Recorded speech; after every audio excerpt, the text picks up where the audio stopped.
everyone. It's great to see you all here. Thanks for joining our session, which is called Strategy in a Fast-Changing World, Learning from COVID. I'm Rachel Trotman, and I'm an associate with the Centre for Social Impact. Kat Dornier is also an associate with the Centre, and we're facilitating our session this morning. So we're going to begin with a karakia, and then Kat is going to outline our plan for the session. Feel free to join me in the karakia. Tuia ki runga, tuia ki raro, tuia ki roto, tuia ki waho, tuia ki te here tangata, ka rongo te pō, ka ronga te ao, humie, huie, tākie. Over to you, Kat. Thanks, Rachel. Well, welcome everyone. It's lovely to see you all, and thanks so much for making time to join us for this morning's session. I'm just going to quickly run through what we're hoping to cover off today in this webinar, and then I'll hand to Chloe, who will just give a bit of background about this series, why we've put this on, and the other sessions that are available in case they might be of interest to you to access those sessions as recordings. But today for our session, it's all about strategy. And firstly, we're going to talk about what we mean by strategy. So we're all firstly on the same page, and really just hoping to offer some simple thoughts on the changes that the community sector has been experiencing through the COVID pandemic and everything that's come with it. Share some simple ideas about how organisations can work through this and what it might mean for you moving forward. And more than anything, we hope we can just kind of provide some reassurance that there are others experiencing really similar things, really similar challenges to you, and a little bit of structure and some questions that might be helpful for your organisation in thinking about how to navigate this rapidly changing world that we've suddenly all found ourselves in. We're really thankful to two fabulous guest speakers that we've got to share their experiences of navigating strategy through COVID. So we've got Mel Totalanoa from Ngahere Communities and Alison Taylor from Te Taumata Iwi, which is the Arts Regional Trust. And throughout the session, we'll be using the chat function for you to all share your thoughts and any resources that you have, and we'll be asking particular questions, so feel free to throw things in the chat and we'll be collecting all of that. We'll be handing out a resource sheet after the session, so anything useful that you think will be good to add to that, please feel free to add that into the chat. And at the end of the session, we'll have a link to a short survey, so that will be put in the chat also, and we'll remind you at the end. It will take a few minutes, but really the focus of that is trying to understand how useful you found this, but also what else you might want to see access to in the future that the centre could think about offering. So we'll do a reminder of that at the end, but it'd be great if everybody could fill that in so we can keep doing more of this stuff and make sure that it's really valuable and useful for you. So firstly, I'll just hand to Chloe, who's going to just provide that overview of this series and a little bit about why we're doing it, and then we'll crack into it for you all. Thanks, Chloe. Oh, thanks, Kat. Kia ora tātou, ko Chloe Howard Tokonoa. I'm Chloe Howard. I'm an associate along with Kat and Rachel for the Centre for Social Impact. The Kia Whiti Tonu series is a free program of 90-minute workshops offered to the sector. And just a little bit that the Centre for Social Impact is an initiative of Foundation North, and the Centre has a network of associates and partner organisations that offer grant makers and funders and community organisations resource for collaboration, learning and thought leadership for social change. So this program has been developed following a recently released national COVID-19 impact survey of tangata whenua, community and voluntary organisations. The survey was carried out over May and June this year by CSI in partnership with Whiti Community Aotearoa, Philanthropy New Zealand and Volunteering New Zealand. The findings of the survey were published in the Time to Shine report, and we'll have the links and resources, and it will come up a little bit in the session today. But the survey identified, unsurprisingly, a strong commitment across the sector to respond, recover and then reshape for the future. But it also identified some key areas where respondents wanted support to help them shine brightly and build back better after the disruption of COVID-19. So this series is based entirely on that feedback received from over 1,400 community organisations. The 5 workshops being offered cover grant writing, marketing and communications, innovation, strategy and wellbeing. So we are recording all of these sessions because we want to make them as accessible as possible. And these workshops were heavily oversubscribed. So we do want to ensure that people can have access to them. And also, as Kat mentioned, the feedback is important, to help shape any future offerings to make sure they're meeting the needs of you and the community. So it's a little bit of an overview of the series and a little bit about CSI. So back to you, Rachel, is it? Yes, that is. Kia ora. Thanks, Chloe. Okay, so what do we mean by strategy? I've been working in this space for a long time, and I thought, what actually do we mean? In a nutshell, it's about communicating to the world what you're trying to achieve and how you intend to do that. Typically or traditionally, there's intent around, vision or mission, your goals, the outcomes you're trying to achieve, and the ways you plan to do that through your activities and your action. It's always forward-looking. You're trying to get to future states. Ideally, it's strengths-based, and it's about what you want more of, or what you want to see rather than what you don't want to see. It's written and communicated somehow. We're seeing more of a trend to be really lean and more creative about this. Instead of a weighty strategic plan, people are going to one-page theories of change or impact maps or short films or pictures. COVID, of course, reminded us of the need to be flexible and responsive in our strategies. Quite often they can sit gathering dust, and we need to keep reviewing them as a way to test our assumptions and be clear to ourselves as much as anything else about what we're doing. Now, I pinched this slide from Louise Mara's presentation last week on innovation as a reminder that it's what we do as well as what we say that matters. And much of the feedback from community organisations was that their tikanga, their culture, their values took over when the crisis of lockdown hit, and the strategy adapted afterwards. So of course, strategy is guided by our values and also our biases and the systems we work within. So we thought it was useful to consider what role your values and culture and your tikanga played when COVID arrived and what happened to your strategy. So now we're going to move into what came through from the sector about what happened for them during COVID. Feel free to put in the chat what issues arose for you or any comments you might have around this. So this is based on a lot of surveying that went on of the sector, and some of you may have participated in that. There was the Time to Shine survey, 1,400 organisations around the country. Inspiring Communities spoke to 70 people. There was a big art survey. A lot of feedback and intelligence was gathered. So some of the key feedback. There was 3 big areas affected through COVID-19. One was people's funding, which I'll talk about in a minute. What was happening with their people, particularly staff, depending on people's personal circumstances, their family commitments, their health, and so on. And of course, service delivery. So not being able to access the communities you serve is a major issue.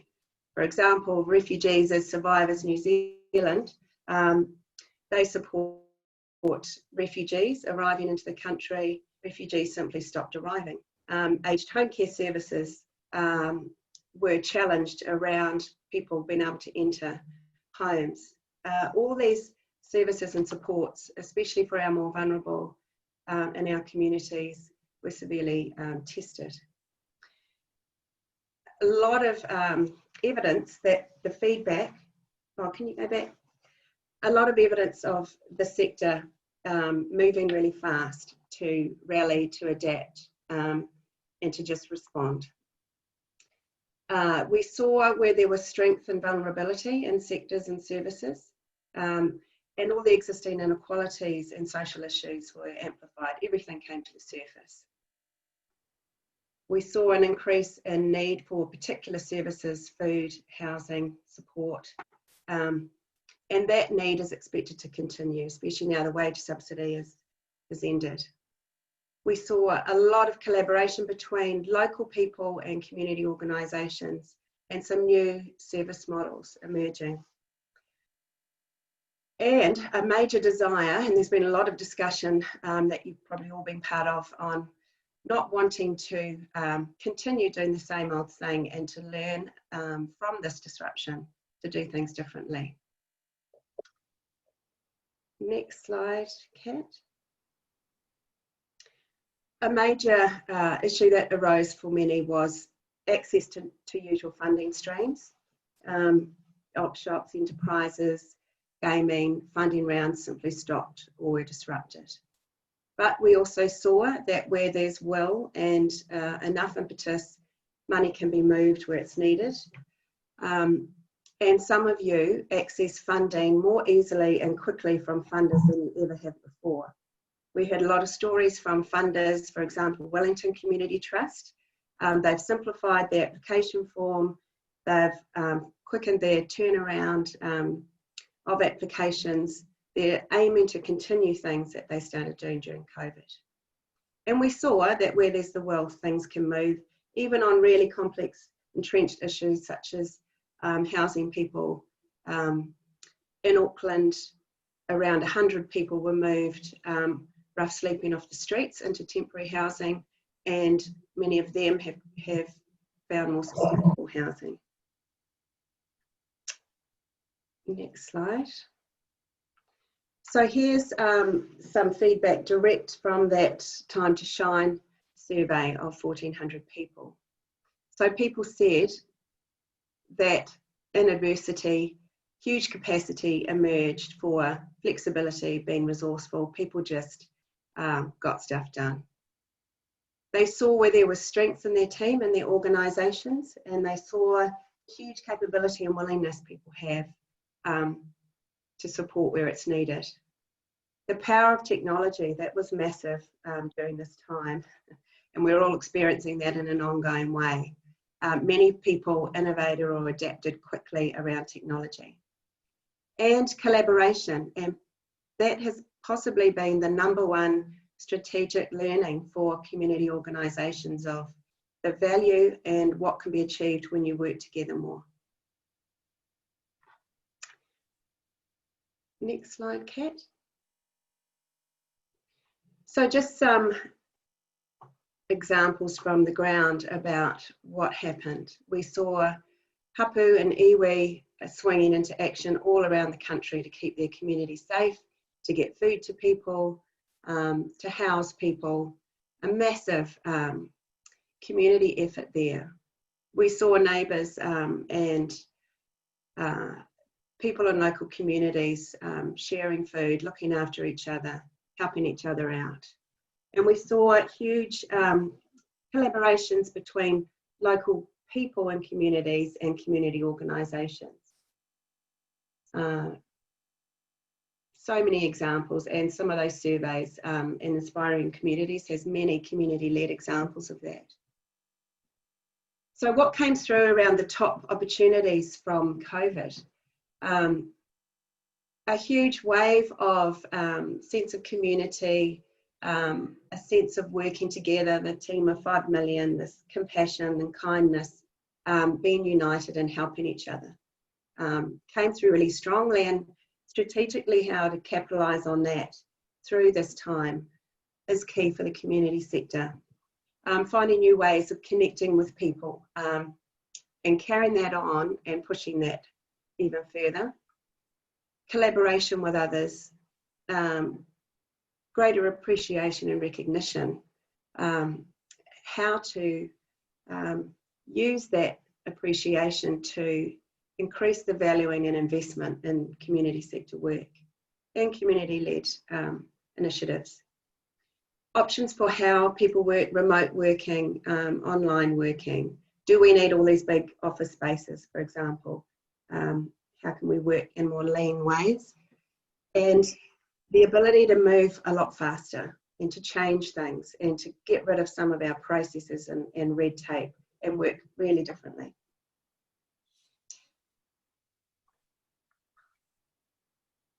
Okay, some of the key concerns that were highlighted, and the size of the circles indicates the size of the concern.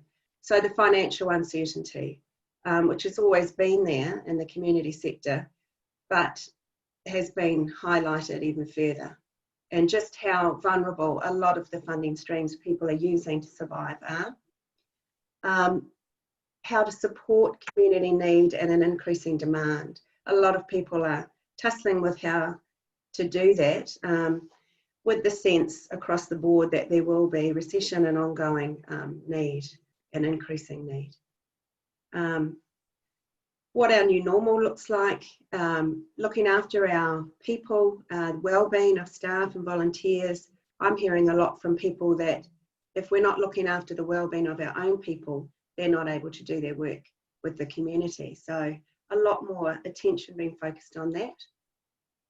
Making the most of the opportunities, making sure that the sector is valued and supported and invested in, and support around technology and IT capacity, both in the community and in the community sector.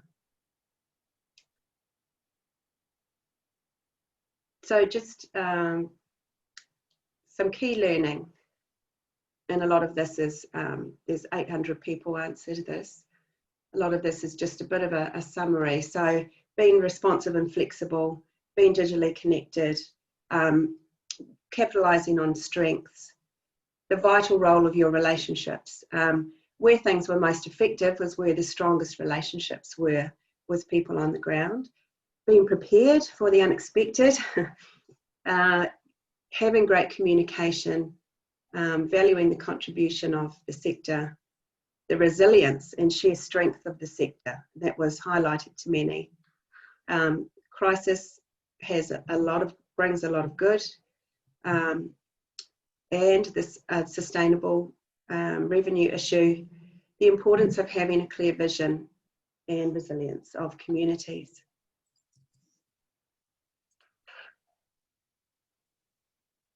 Yeah, feel free to contribute your own, what came up for you. It'd be really good to know what you were seeing and what you were experiencing. So just a summary from me of the strategic implications of that is things to think about: the alignment between what's going on in the community, what you're offering, your own governance and leadership capability, how you're delivering your services and funding them, how you work, sustainable funding, your own capability and use of technology and social media, how you work with your communities, and opportunities for collaboration.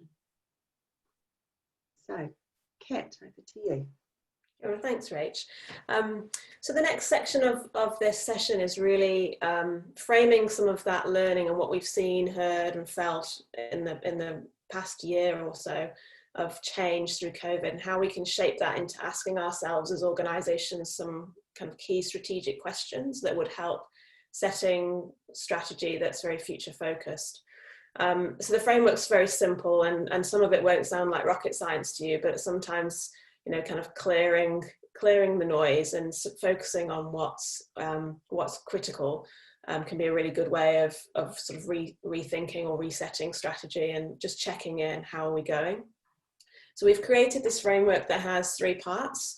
One is really about asking what's changed and for whom. So that's really about pausing, thinking deeply about what's shifted in your world, who's been affected by that, and how your strategy might then need to respond. The second part is the so what. So what does all of that change mean for you as an organisation and how you operate moving forward? And we'll dig into questions you can ask around what does it mean for your core service offering? What does it mean for your purpose? And the third part of the framework for questions is what next? So this is about really challenging yourself as an organisation to stay future focused and to stay agile and to keep listening to what's changing in communities. So that's the overall framework. And we'll just walk through each sort of section one by one. And we've put some key questions here to ask, which I'll walk through, and there'll be more detail in the handout that we follow up with after the session. But in terms of the what's changed for whom, what we know is during COVID, organisations have been thinking quite deeply about what's been changing around them. And a lot of that reflection's been centred on that initial emergency response of that wave of need that came through from communities, and kind of really jumping in boots and all and trying to service that and support communities through those challenges. But I guess we're at a phase now where it's really vital that organisations take a little bit of extra time to really pause and stop and think about some of the longer term or medium term implications of COVID. But also how that practice of stopping and reflecting in general can become part of your strategy, taking time to think about the day-to-day operations, how they're going, and then what does that mean for your bigger picture. And I think that's a practice we've all started doing, but it's about whether we can embed that now in our organisations as something that we continue with. Perhaps the most important part of the reflection process has been looking at what's changed for our communities, and maybe even more critically is how we know. So it really means testing our assumptions. Have we taken the time to engage with our communities, not just to understand what their needs are and how their needs have shifted, but also what their aspirations are and how their goals for the future might have shifted as a result of COVID. It's really about being self-aware as an organisation and making sure we're not working off any old assumptions or old knowledge about what we thought we knew about our communities when things have rapidly changed. So just checking in and making sure. It's also really critical, I think, for organisations to check in with themselves, and you're probably doing this in the day-to-day, but just being really aware in asking yourselves questions. What's changed for your staff? What's changed for your volunteers? What's changed for your trustees? Has COVID impacted the way that they work, and has it impacted their own well-being and their ability to kind of keep working in this quite stressful environment that we've found ourselves in? There's an organisation called Tolima Vibes who work in the arts sector whose COPUP is really all about well-being and the well-being of artists and creatives. But what COVID has really done for them is act as a catalyst to ask themselves how are they managing their own well-being in supporting others' well-being. So finding ways of working that really serve the well-being of their staff. And that includes things like taking collective time off to refresh and recharge.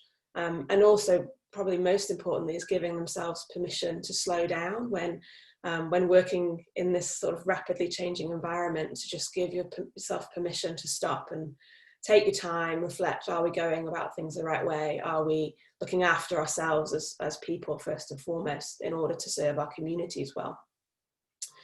And thinking about what's changed for your organisation can also sometimes help to shine a light on what has endured, and therefore what's really critical about your ongoing approach. So it can be quite revealing in many ways about what have you kept doing, and understanding that, and that knowledge of what's really important to your approach can be really important for future strategy. Sometimes that can be quite surprising, and things might have come up for you during COVID that you weren't expecting, that you maybe want to keep going and take forward into the future. And another kind of reflective question to ask yourselves in terms of what's changed is whether anyone else has experienced similar changes or challenges to you. So, and what you could learn from one another, and perhaps more interestingly, what you could learn together by sharing your experiences. And this could be organisations that you already know really well from your local community or from the sector that you work in. but equally could be organisations from further afield that you might look to engage with and share experiences, and that could be quite inspiring in terms of what's possible, or understanding things that you hadn't thought of from your space, but you could take from others. So into the so what, these questions are really the kind of, if you think about this as a process, that the next step would be thinking about what all of that reflection and learning means for you as your organisation. So these questions are questions to ask yourself of, what have we made in terms of sense of all of this reflection that we've been doing, all of this noise in the community around us. And the first one is really continuing that trend of what's changing for our communities. So we might have checked in with them, understood what's come up during COVID, but we know there's going to be a long tail from COVID. We know that the impacts on community, we're at the kind of tip of the iceberg, and really those impacts will continue to emerge and evolve over time. So the first question is, how can we stay connected to how those changes are shifting, and how we know, what are we doing to make sure that we've got good intelligence about what's happening in communities, and again, that we're not relying on what we knew before as things change. And that also goes to kind of keep checking in with your staff, keep checking in with your volunteers, and making sure that strategy, if needed, realigns to how community needs and the needs of your people might be shifting. This also kind of means thinking about what approaches are serving our communities the best. So this might be new approaches that you've seen others implementing that you think could work for you. Have you taken time to sort of stop and reflect about that? And it might be about thinking of the changes you've implemented during COVID, and whether you've honed or strengthened any of your own practices that actually now you think are better serving the needs of your communities and you want to continue with. The third question is around reflecting on your organisation's core strengths and its offerings. What has COVID shown you about the things that your stakeholders most value about your approach? And in some cases, you might have some untapped capacities or capabilities that have kind of come to the forefront during COVID that weren't expected, but you've suddenly kind of become aware of within your organisation that people have different skills or different strengths that you can draw on. I think sometimes that being in amongst all of that change really reveals things about the people around us that we didn't know about. So being really reflected about what's absolutely core to you as an organisation, and therefore should be kind of a key pillar of your strategy. And then anything new that's come up that you might want to start exploring as part of your ongoing strategy. The shifting landscape of COVID has also thrown up some unexpected opportunities and benefits. For example, funders are now, as Rachel talked about, more willing to be flexible with their funding processes or their existing funding arrangements with you, because they understand that the sector's going through this period of change and needs that support. So that could present an unexpected opportunity to work a bit differently. You might have formed new relationships during lockdown that could be valuable for you to keep going with in various different ways. And again, as Rachel's talked about, technology has been a great connector and changed the way that we potentially can reach our communities. And that has some downsides and some definite positive sides. So are there things we could start to tap into on the technology front in a continued way as part of our strategy? And a really key question that centres really thinking critically about your services or programming in the wake of what you've learned through COVID. Thinking about what works for your communities, what they want, what they need. And as we've touched on, there may have been things that you've tried and that have been effective or could become part of your core offering. And there could be new things that you've yet to try, that you've thought about doing, and you need to make some space for. And that might mean asking some tough questions of your organisation about what it might stop doing to make room, who you might go about partnering with, and how you can balance the old and the new in ways that mean your organisation doesn't become too overstretched or burnt out, and that we continue to think about the well-being of ourselves in amongst all of the new work that we might want to try. So the last part of the question framework is the what next. These are slightly more longer term looking questions that that really start us thinking about that long-term horizon and that big picture strategic approach. And what the uncertainty of the pandemic has shown us in terms of strategy is a need to balance clear purpose alongside strong learning processes and flexibility that's intentional. So checking in regularly with your overarching purpose and continuing to ask yourself learning questions can help your organisation to stay reflective and future focused. For many organisations, collaboration has shifted. We saw that through the research that Rachel's just shared. And collaboration has gone from, I think, being something very aspirational and ideal and something that we've all tried and something that's been quite hard at times, to becoming quite a necessity as resources are stretched and people are stretched. And also as the community needs have deepened, the complexity of those issues mean that we definitely know we can't support our communities and tackle those issues alone. So collaborations become more important than ever, and finding the right partners and thinking strategically about how those partnerships achieve greater impact is the bottom line question. They need to be partnerships that support better outcomes, as well as, you know, supporting you as an organisation to have a better reach or a stronger offering to community. Thinking about sustainability will also be really key, and I think often we think about sustainability financially, and as we know, that's more important now than ever because of the constrained funding environment that we'll be in, given the growing need. But also it's important to think about sustainability in other dimensions. So how can your organisation stay relevant and flexible? That's a key question for sustainability. How can you continue to support the well-being of your staff and volunteers? Because without them, then you can't continue to offer quality services and programming, and you won't be able to have a deep impact. So putting their well-being at the centre continues to ensure that you can keep going and provide quality outcomes. Some organisations might have shifted enough to need to rethink their leadership or models of governance. And this might be thinking about how your board or your leadership teams could support staff to stay reflective, keep thinking about their own practice, and how you as an organisation create a culture around learning, and that's really embedded so that everyone participates in that learning process. And that also the leadership aspect might touch on what wider leadership role your organisation might have or want to have in the wake of the changes we've seen through COVID. And that might involve things like advocacy. If things have shifted significantly for your communities, how do you not only serve them with the programmes and services that you offer, but also serve them in the bigger picture in terms of advocating to funders, to government, whomever, about what else might be needed to support their long-term recovery from the kind of impacts of COVID. And lastly, and it's been a theme that I've touched on throughout, it's embedding learning. It's how can learning become our new business as usual, so that we can stay light as an organisation, light on our feet, and be strategically flexible in an intentional way.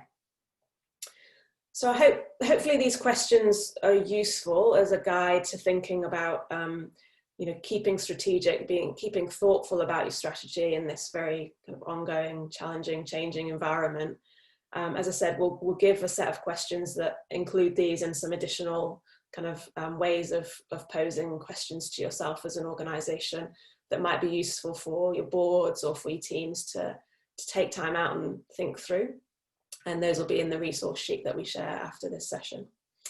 But for now, next up, what we thought would be even more valuable would be to hear from people who are working in communities and in the sectors that they represent, who've navigated these real life changes themselves and who can share their experience about what came up for them during COVID and how they've worked through that in terms of their own strategies and activity.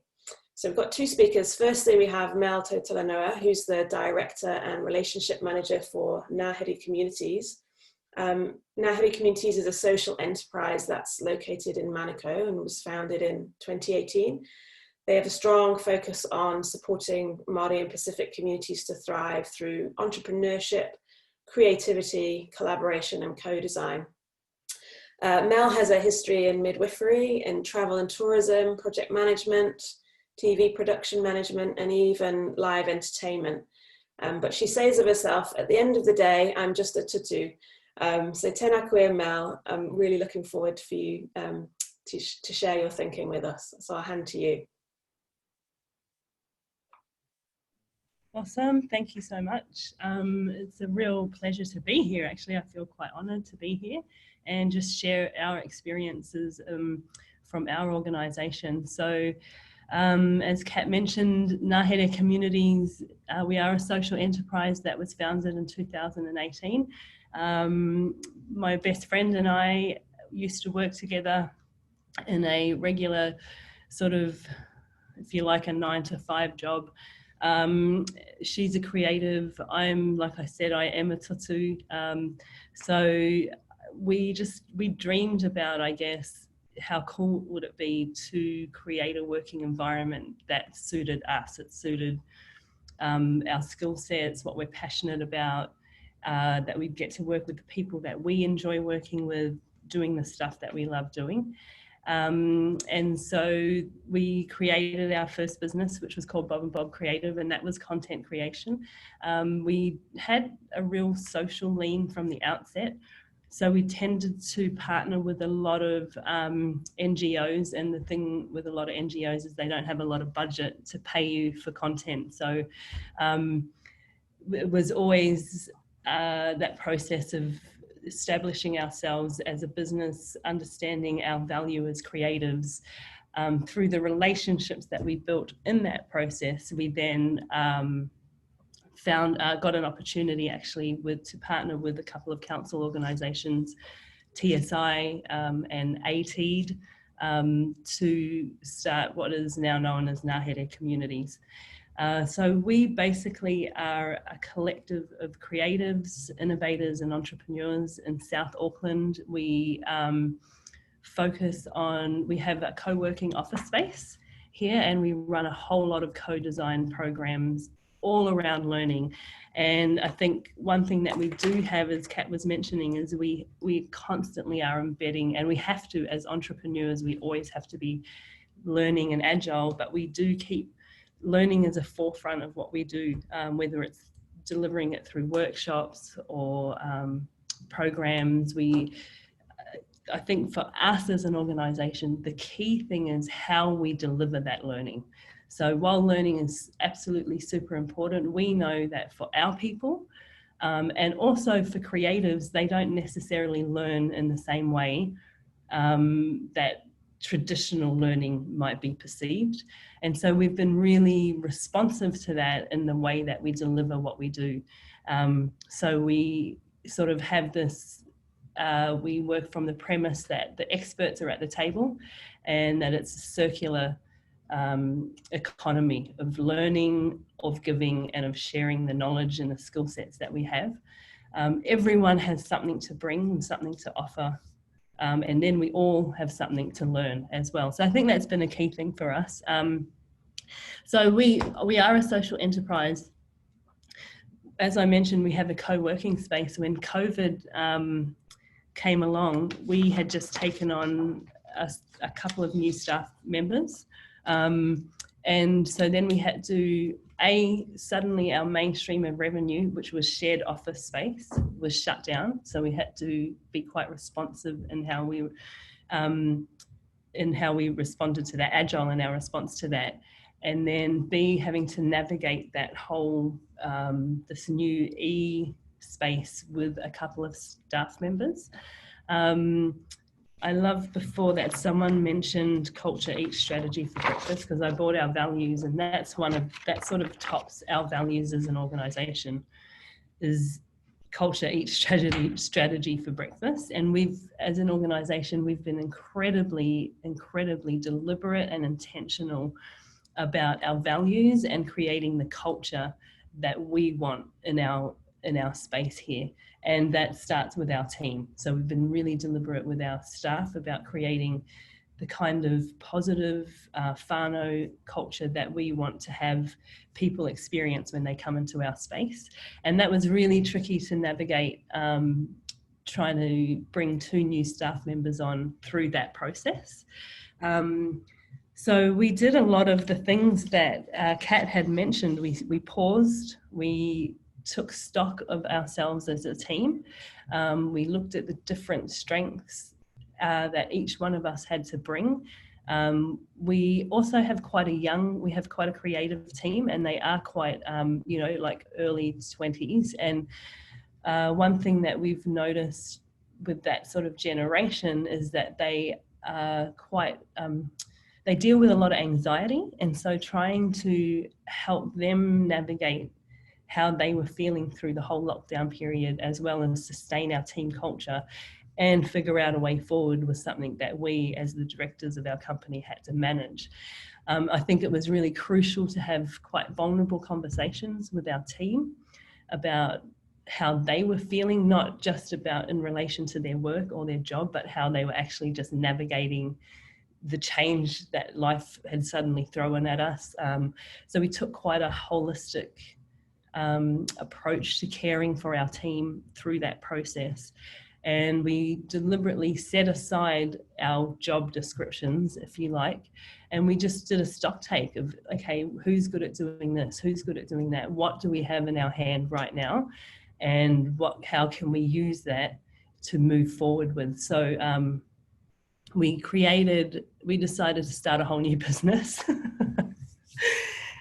because of the job that the work that we already do in working with creatives. We work with a lot of small businesses that produce products. They have brands. So we have run a pop-up store here in South Auckland, where we've had the last 2 years we've run it, and it just features and gives local creatives and makers a platform for them to show their product and sell their product and test it in a market. It's been very successful here in South Auckland.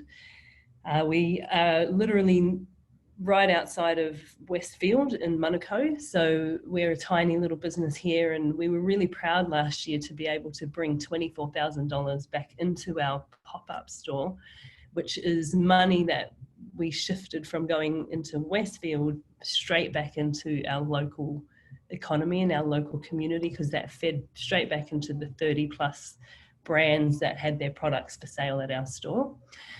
So we already had that sort of relationship going with different businesses in South Auckland. And so we just decided there was such a push for supporting local businesses. And like many, we're not the only ones that have done it, but we decided to create an online e-commerce platform called Cornet. And we took that whole pop-up store, the 1 week pop-up store, we took that model and shifted it to an online forum. And now we have, I think, 38 brands on Cornet at the moment. And that, I think, is a part of it's both our like Ngahere Communities as well as Cornet. It's teaching people through business how to thrive. And one of the, and like, we don't have all the answers and we're not the experts by any means, but we have a lot of incredible relationships with people that, may be able to help, with different organizations that just want to be able to support small businesses, that want to be able to support particularly Māori and Pacific Island people into business, because a lot of the time they just don't have the same starting platform like everybody else. They may not even be something as simple as they might not know what funding is available to them as a small business. So we certainly don't have all the answers, but we can connect them to people that will be able to support them through that, whatever the process is that they need. So we came up with, because we run a program called Tukua, which is for our entrepreneurs, and it's a workshop, face-to-face based program. And so that shifted, of course, everything shifted to online. And through that, we came up with a resource called Survive and Thrive. And it was just, we called it a simple strategy for small businesses and organisations during COVID-19.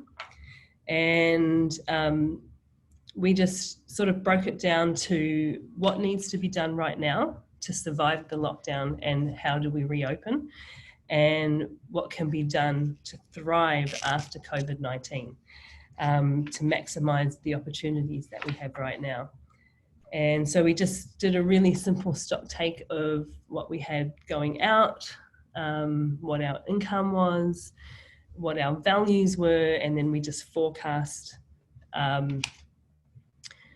you know, how much money do we have, how much money do we need, and then looking 3, 6, 9, 12, 24 months ahead.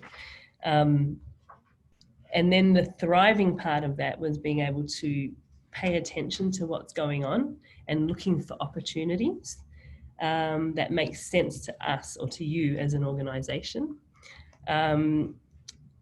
Your skills and your resources.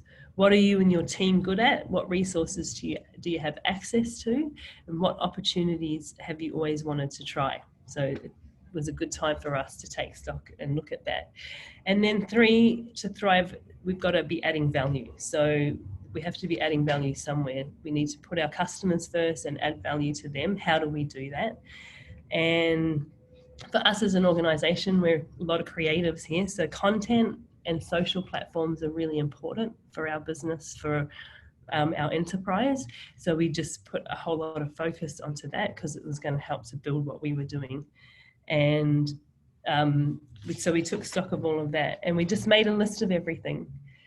And then we just tested it with our friends. We got some mentors, some funders that we work with. We ran our ideas past them. We ran our forecasts past them. We got the attention. It was the first opportunity for us as an organisation to work with an investor, which has been a whole different kind of learning experience. But I think the key things that come out of it for us is relationship. We had good relationships with the people that use our space and the funders that help us do what we do. And so we include them in every decision that we make. We ask them what they think about our decisions moving forward, and we get their opinion and their input into it. We don't always take that on board, but we do get their input into it.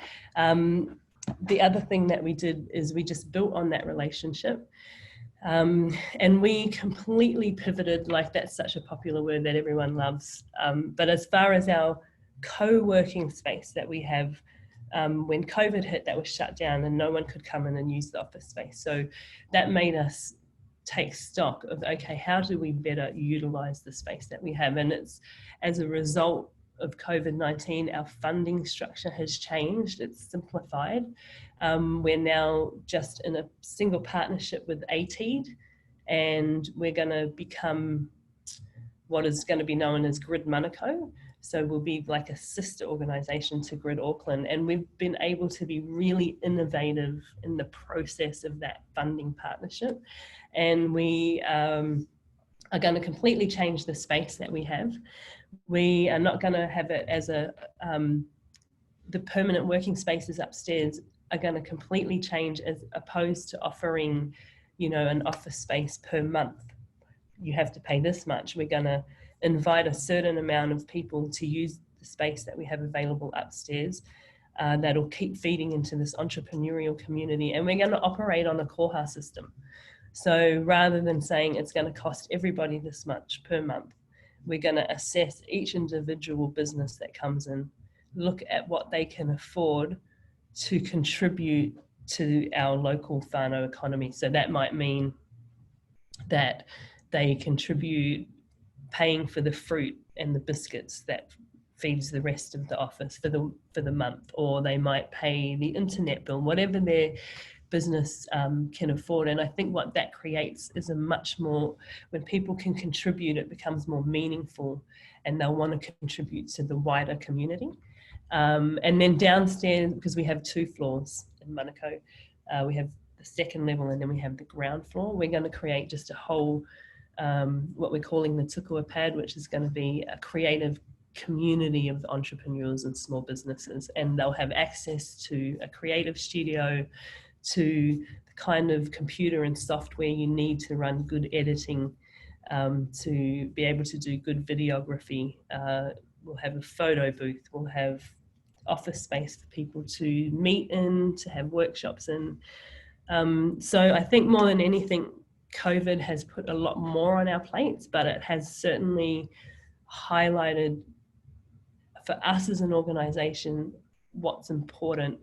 And even though I think it is a strategy, we've had to look at what we want to focus on as a business, and we've been able to be much more laser focused. And now, because of that, moving forward, we're going to be able to deliver, I think, a lot more effectively to our wider community as an organisation. Yeah. That was a lot of talking. Sorry. Amazing. Thanks for sharing your experiencing. I've just made a few notes of things that kind of resonated with me or inspired me, and I love what you said about learning being a key strategy itself, and culture being key to strategy. That, you know, that really will resonate, I think, with a lot of people. Really like the idea of having vulnerable conversations with your team in a caring and supportive way, and setting aside your job description. So and asking yourself what you're good at. What a great idea, you know, to just kind of flex beyond the confines of what we think we do in our roles and actually look at what we really do. Also really liked what you said about relationships and collective models of decision making, and also collective models of contribution to your network, to your community. I think in this sort of constrained environment we're in, that collectivism is going to be really key to making sure we all continue to thrive. And permission to be innovative and to test new ideas, that's come through really strongly. And the last thing you said, being laser focused, I think is key. What is the core thing that you're here for, that you're trying to do? What's your core purpose, and how can you tap right into that? So thank you for some really great learnings. We'll have space for some questions after our next guest speaker, who I'll introduce now, is Alison Taylor, who's the Chief Executive of Te Taumata Toi Iwi, the Arts Regional Trust for Auckland. And I'll just reshare my screen so you can see their logo and a little summary. So Te Taumata are focused on connecting and convening with the creative sector, and as an organisation went through quite a significant strategy reset just prior to COVID. So COVID then became quite an interesting test for Alison and her team to re-navigate what was very fresh into something that continued to be meaningful in a quite rapidly changing landscape. Alison herself was the founding chief executive of the Centre for Social Impact, so we very welcome her back with big hugs and loving arms. And she's also the former chief executive of the Ministry for Youth Development and also the Mental Health Foundation. And she's acted as a trustee and continues to do so on a wide range of philanthropic and NGO boards. So kia ora, Alison, lovely to have you back. I'll hand to you and I'll stop sharing so we can see you. But I know you've also got some slides to share shortly. So kia ora, Alison. Kia ora koutou. It's really lovely to be back with the CSI whānau and with everybody, and thanks for that lovely introduction, Kat, making me feel really old. And but it is a privilege to be here. Thank you for the invitation, and I just want to acknowledge Mel. That was amazing. You and I need to have a cup of tea.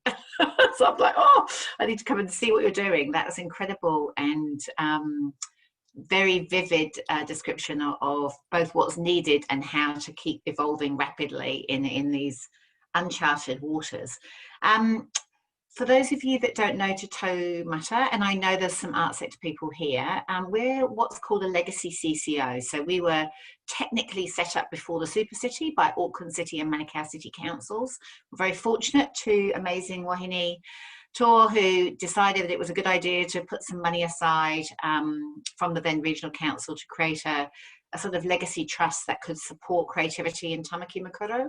And obviously then the Super City happened, and for the first almost 20 years, Te Taumata was very involved in supporting creative entrepreneurs. It had an amazing art venture program, and we've got 80 alumni of that program scattered all over the region. In fact, we had a little reunion last week, which was very cool.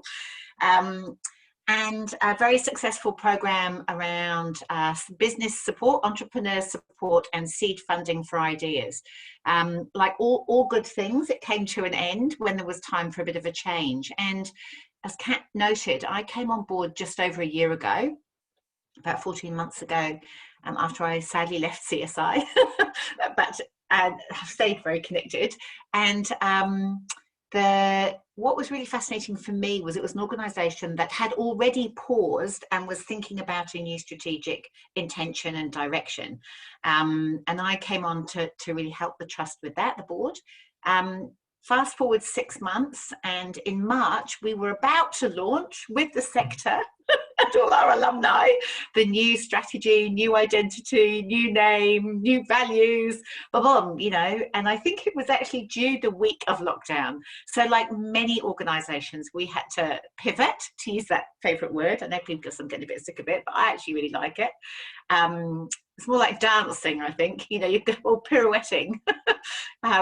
So we had to do a quick change. And as Kat says, it's like the test of a good strategy is when you think you're about to go, you know, da-da, this is what we're going to do. And then suddenly the shutters came down. Can you still do that? Or where does it take you? And I'm pleased to say that the testing worked because we were heading into a new direction that was around advocacy for the value of Ngātori arts, culture and creativity, for bringing the sector together, because it's quite a diverse and complex ecosystem that doesn't really operate as a whole, but many people move through different parts of it. And so having creative conversations, trying to build stronger collaboration and connection and creative conversations, and innovating and disrupting. Well, the disruption happened with COVID. So somebody else did that bit for us. And so then we had to innovate and go, okay, well, we have to go where the energy is. And the energy has absolutely been for advocacy. So in a way, whilst we had sort of thought a fairly even platform for the strategy, in fact, most of our energy was just diverted into this area of advocacy. And we'd already been working, building and joining and then building a Ngātori advocacy network, which Rachel was involved in early on and has just come back to us, which is great. And so working to see how the sector could connect and collaborate. And I think in an interesting way, COVID accelerated and supported everybody's desire for sort of collaboration and connection and building relationships, like we're in this together, because of course the sector was massively impacted, and I'll show you some stats in a minute. But so it tested that, people leapt to it. So we were able to go, well, that's where the energy is, that's where the need is, let's go there and see where that takes us, while we also look at more gently at building our own relationships and connections. We also had started, because we're an investor as well, we're this funny sort of intermediary space. So we've invested in some community-based research to help build knowledge and understanding of different Indigenous practices. And we'd been working with a couple of amazing Pacific women who had this idea about how can we talk about the arts and culture when we don't really understand all of the different practices that exist. So gathering those stories and treasures, and they'd already started doing that work. They had to change from being in person to being online, which was quite challenging. But mid-year, between lockdowns, we were able to launch a series of talk stories, which were online, to share the Moana Oceania research, phase 1. And they became like this incredible village and anchor for people to connect. And I think there was, I forget, there was something like a dozen of these talk story workshops, Aki, you probably know, and they were hosted by the two researchers, Barbs and Kolakesa, and there were people from all around the world in Pacific communities, from Hawaii, from Australia, from the Pacific Islands. And again, I sort of wonder whether that would have happened in quite the same way had we not been in this strange world, and people were making time to do online conversations. And here was research that spoke to them, and it created this big village. And I remember when we got to the last story, there was quite a lot of tears and sort of like, well, we're only halfway there, we haven't finished, so there's work to be done.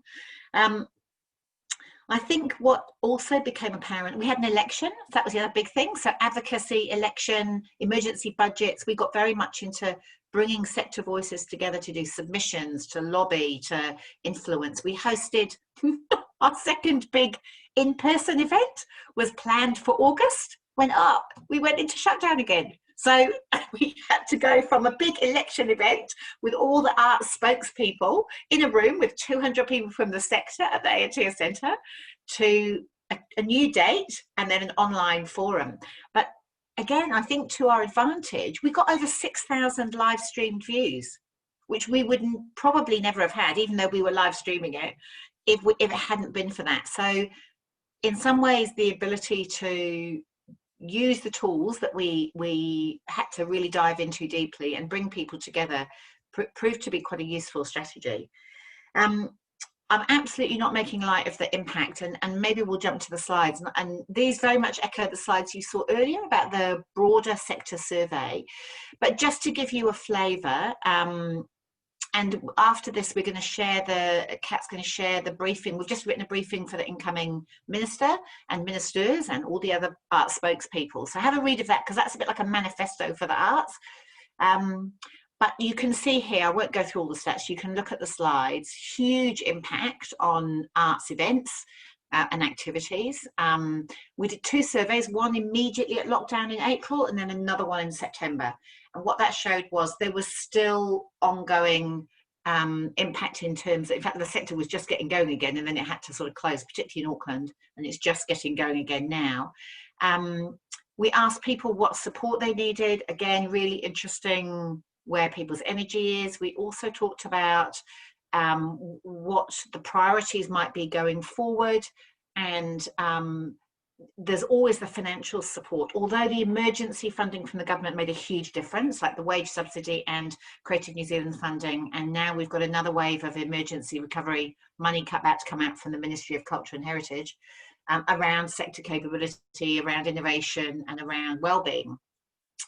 I think the challenge with all of that funding is it's contestable and it sets people up in competition with each other. That's a bigger conversation. You can see here, what did people do to adapt? People moved online, they found new ways. I mean, Mel just gave some lovely examples there of how to change your business model. And that ability, I would say, I've been so impressed by this industry with all the creative thinking. I think if anyone was going to be good at doing this, the creative sector. So it had to be, but also people were big imaginations, lots of ideas, great at working together, and all those things were really important. So, you know, the ability to be responsive and flexible, to keep and build your resilience, the importance of community and support for each other, I think is absolutely pivotal, and looking after our well-being, which everyone's been mentioning. Is that the last one? Yeah. So I would say from that, the impact is really, what it did was it revealed the vulnerability and fragmentation of a sector, which anyone in the sector would have known, but perhaps wasn't as well recognised by government or councils. And so the advocacy work was able to highlight that, the survey work, and say we're not going to go back to the way things were. I don't think the world will go back to the way things were. So how do we go forward and keep thinking differently? And that's going to require people to work differently, to think about co-designing, collaborating, reinventing, reimagining, and the learning and the relationships are going to be absolutely critical to underpin that. For us, it's continuing with that strategy focus, building on what we've learned and going where the next energy is. We can't do everything, but we can amplify a lot more what we can do with our little putia, working collaboratively with others. So I think we'll continue a lot of the online work and where possible come together. But I think I just want to recognise that people still feel anxious about being together. This has had a massive impact on people's mental health and wellbeing, and the nervousness, particularly in this region, about when the next little outbreak might be. I think we've probably got another 12 months of that ahead of us. And even with vaccines on the horizon, which is really exciting, they're not going to fix everything, and there'll be a lot of transition time. So I think we are in for a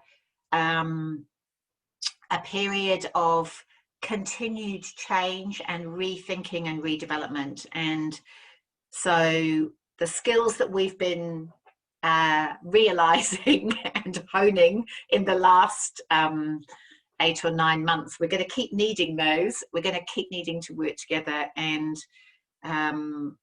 these sorts of forums, any opportunity you can yourselves to host conversations, to join conversations, to seek collaboration and partnership. And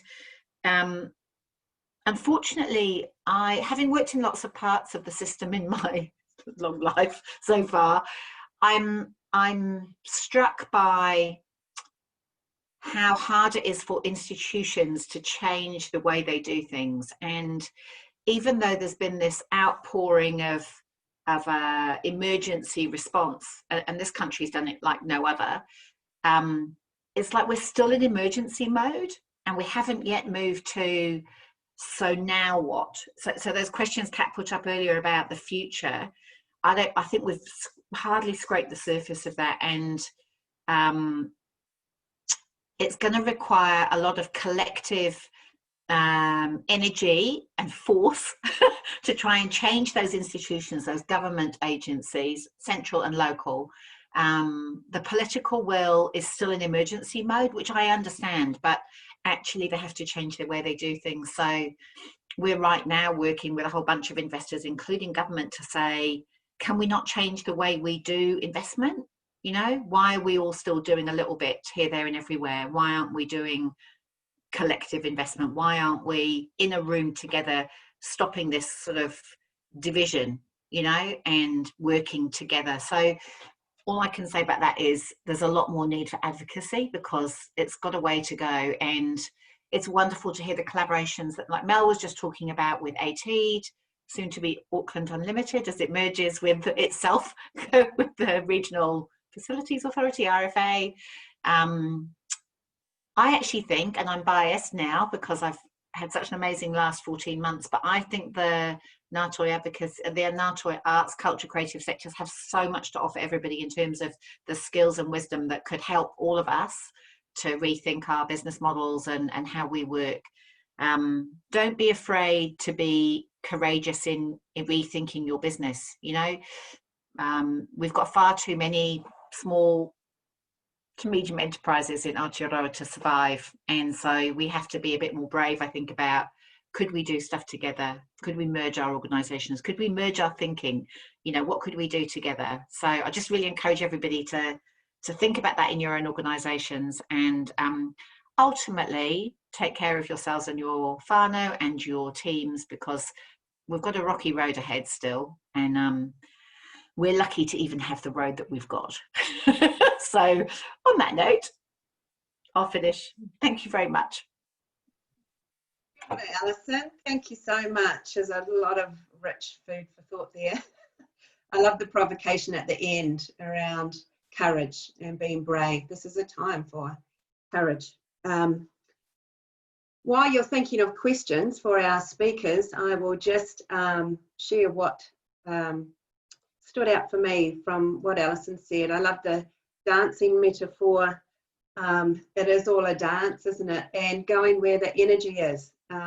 It's so important to be able to move, well, to read that and to move with it. The way that COVID has accelerated and supported relationships and collaboration, and how people have created anchors and villages for connection. I thought that was really lovely, Alison. Te Taumata's done that really well. It's been a time of conversation and advocacy for the arts, and we're all challenged to co-design and reimagine and get into the so now what together, and to be brave. That's a great note to end, and thank you to both our speakers. So now is a space for all of us. We're just going to see if anyone has any questions in particular for Mel or for Alison. you can just raise your hand or sing out or put it in the chat.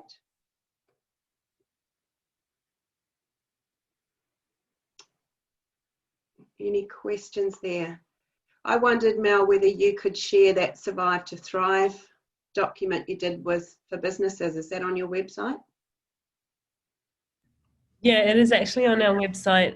If you go to Ngahere Communities, and I think Kat said that our website is there, and then if you just go to the Tukua section, that's one of our Tukua resources that's available online. Okay, cool. Okay, any questions or anything that was raised for you there?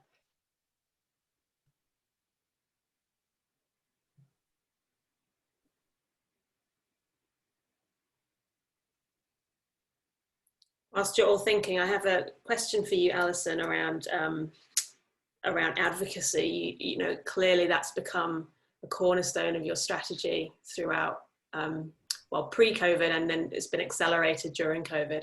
How important do you think advocacy is more broadly to all of the community sector as a tool in this kind of post-COVID world that we're in?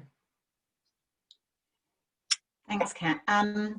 Look, I think people have got nervous about advocacy because of a few years ago, all of the worries about it impacting on your charitable status. And so if people were in receipt of government funding, often they felt like they couldn't do that. And we saw some very high profile cases like Greenpeace losing their charitable status and so on. Maybe it needs to have another word, another language. But I just think now more than ever, we do have quite a lot of peak bodies in New Zealand. Again, probably too many. I would love to see all of them coming together more. I think what I am a huge fan, as anyone that knows me will know, of networks. I just think networks of networks, rather than always thinking it has to be an institution or a body. If we can create environments, it might start as a small group of people, you know, they might all bring somebody, you know, you sort of let it ripple out. And then have a conversation about what are the things that are really important to us that we've got a shared view about. It doesn't have to be, in fact, simple is better than overcomplicated. What are the things that we can get behind? What are the issues? Where do we want to take them? Who do we want to influence? You know, it might be a philanthropic funder, it might be a council, it might be an MP, it might be a minister, it might be a part of a system that we know is blocking our ability to, you know, innovate. So never be afraid to have the conversation. I think be bold, but do it with grace. And you know, try and take people with you. You don't all have to agree on everything, but keeping it really simple. If you look on our website under the Ngātoe advocacy section, you can see some lovely examples. There's a lovely roadmap of how we see advocacy in its different forms. So that's quite a good tool. The briefing for the incoming minister has come out of that work. So again, you see the idea. I was in Wellington at the weekend for my niece's wedding, and I was talking to a whole bunch of Wellington policy people who happen to live there, and they were saying, oh, you did a briefing for the incoming minister. I thought only government departments did that. I'm like, anyone can do it. It's just what you call it. So here's one we did earlier. And actually, ministers really like them because it's really simple and it's a talking piece. It gives you something to say, this is what we're thinking. These are the issues we're worried about. And ideally, and here are some ideas about how you could make it better. So yeah, I think share what you're doing, encourage others. Don't be afraid. Nobody really minds if you go in with, you know, some good ideas. That's what I'd say. Awesome, thanks, Alison. Question from Chloe, which perhaps others in the room might care to answer from their perspective, but she says she's interested in the role that boards play during COVID-19 and how they've supported strategy refreshes or organisations to pivot and change. Has anybody got an example of work they've done with their governance boards around strategy in this COVID time?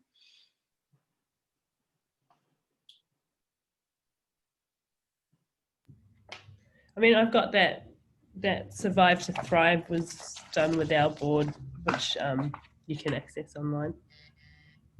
Awesome, thanks, Mel.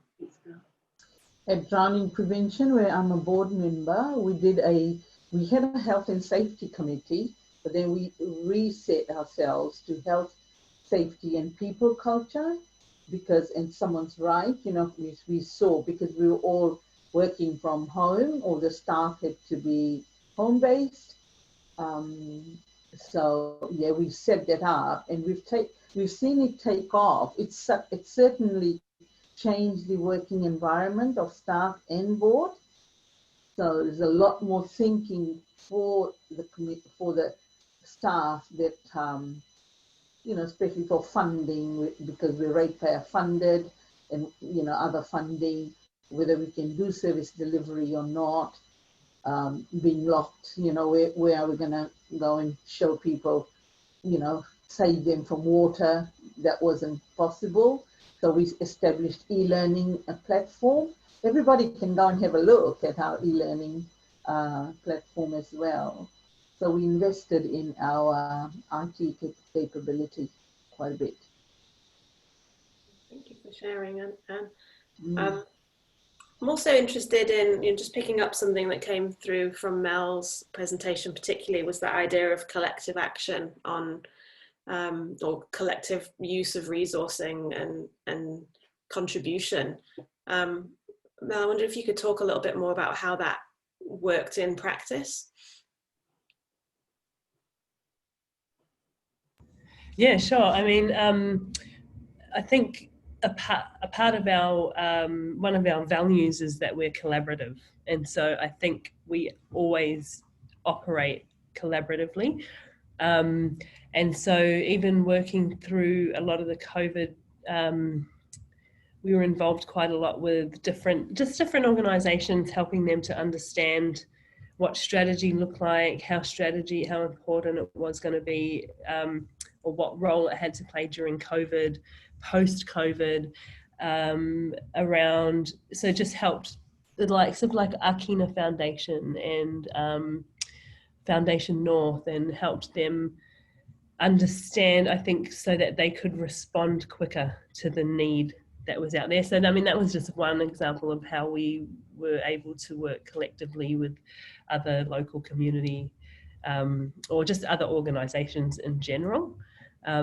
So I think we are also really, like I mentioned before, we're very collaborative with the funders that we're involved with, as well as the community that we work with here in our space. So we have a local MP, we have a couple of ATEED or Auckland Unlimited workers.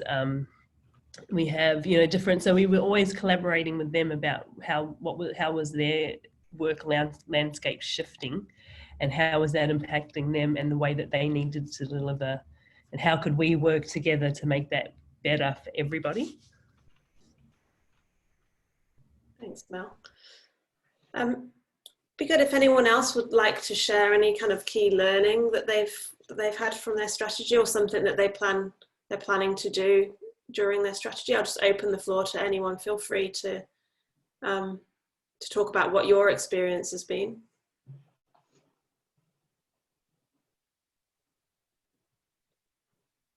We've got a few things coming through the chat. I think there was a while back a discussion around the role that volunteers can play in sort of supporting sustainability and tapping into different resources and extending reach. I think we've got a few people here who are from volunteer organisations. Any thoughts from you about the role volunteers could play?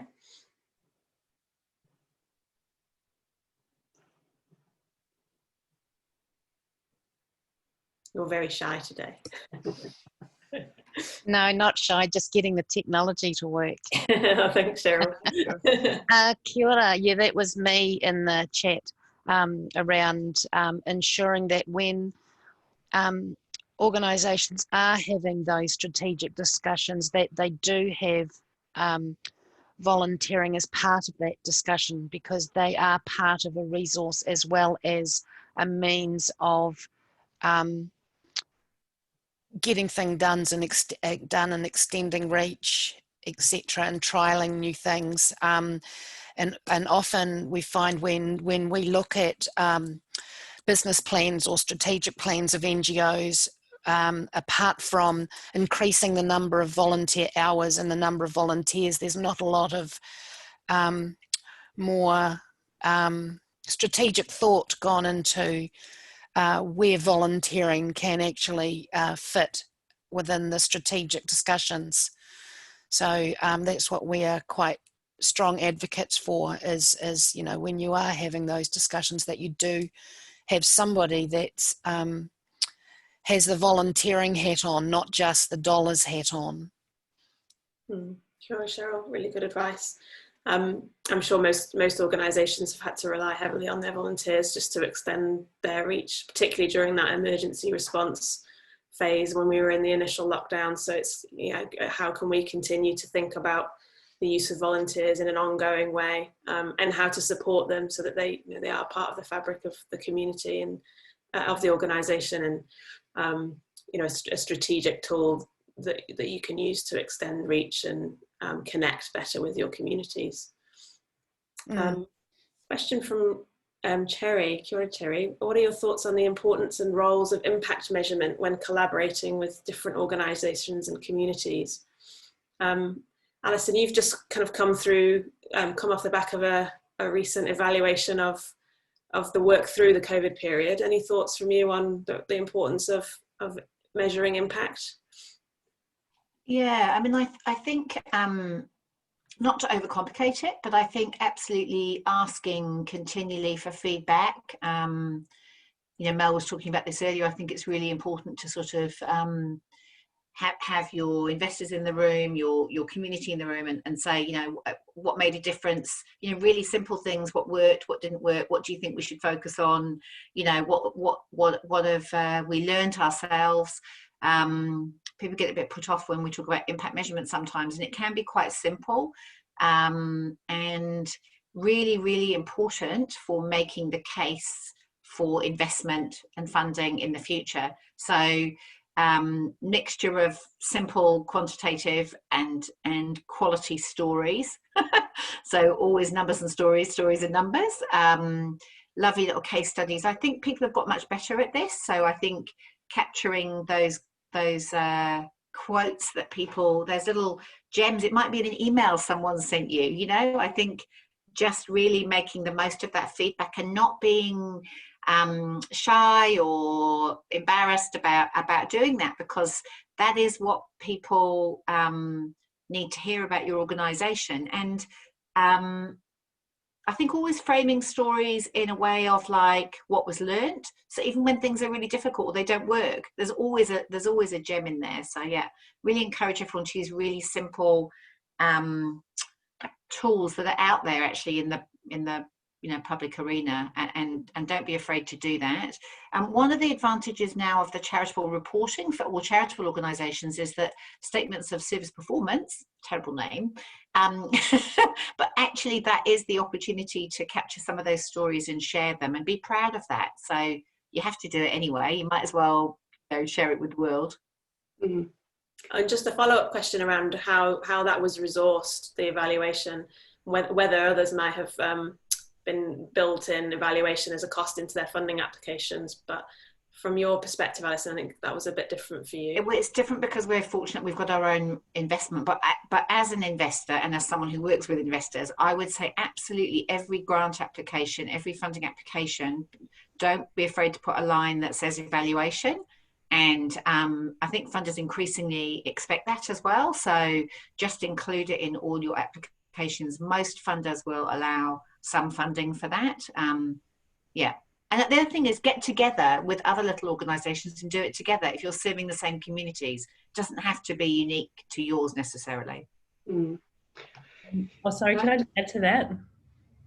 We just completed an impact model assessment with Akina Foundation, and on our program Tukua, which is our entrepreneurial delivery, which all our participants are funded into. And that's exactly what we did, Alison. We pulled everyone in the room, from the deliverers of the workshop, like the workshop delivery, the partners, the participants, and the staff of our crew that make it happen. But it was funny when we approached the crew, like the Tukua crew, we call them, the participants, to partake in the impact model assessment, they were like, huh? What is that? And so I just had to communicate it to them in a way like, we're going to sit down and we're going to have some snacks and we're going to talk about your experience in being involved in Tukua. And that's exactly what it was. It was just a great discussion facilitated by somebody. And I think it helped everyone being in the room to share their experiences so that it makes it so much richer. Moving forward, we can take all of that learning and create something even better for the people that are going to be involved moving forward. And I think the other key thing is, don't take it personally. When stuff doesn't work out or it's not having the impact that you maybe thought it was going to have, that's okay. Just pivot, change it. If it's not working, just change it. But I think we've had to learn not to take stuff personally and just be like, okay, that's not working. Swipe that and let's look at what's actually going to work and be effective for the communities that we want to impact. And it was just an incredible experience. We're storytellers by nature. So like Alison said, we're constantly grabbing those one-liners, those little gems, those little bits of information that people drop that you're like, that's how you know that you're actually having an impact. And have a creative team that can chuck a whole lot of video and cool graphics behind it. But gathering that information and gathering those gems in that story is crucial. And increasingly what we're finding is that funders are really enjoying storytelling as a way of proving the impact that you've had, as opposed to spreadsheets. So strongly encourage you to gather the story along the way. Awesome. Thanks, Mel. And it's a great way to end by saying, if it's not working, then change it. It all applies to your strategy. Thank you so much, Mel, and thank you so much, Alison. Just as we're winding up, I'd invite you all to put any ideas around what other kind of support you'd like to see for community organisations for the sector around strategy. These were the support needs that were identified in that big survey, and these are the themes of the sessions that Centre for Social Impact has been running. But is there anything else you'd like to see? Other kinds of conversations like this, or other kinds of support? Just put them in the chat or email them through to Aggie, and we'll close on our karakia. And please feel free to join me as I say that. One more reminder from me, sorry. Aggie will be posting the link to the survey in the chat. If you've got 5 minutes now, just click on the link, it'll take you through, and that's a space where you can give us some feedback on how you found the session, but also give us some feedback on what else you might want to see moving forward from the centre in terms of support in this kind of resource. So kia ora, everybody. Okay. Tuia ki runga, tuia ki raro, tuia ki roto, tuia ki waho, tuia ki te here tangata, ka rongo te pō, ke ronga te ao, humi e, hui e, tā ki e. Kia ora, thanks everyone. Have a great rest of your day.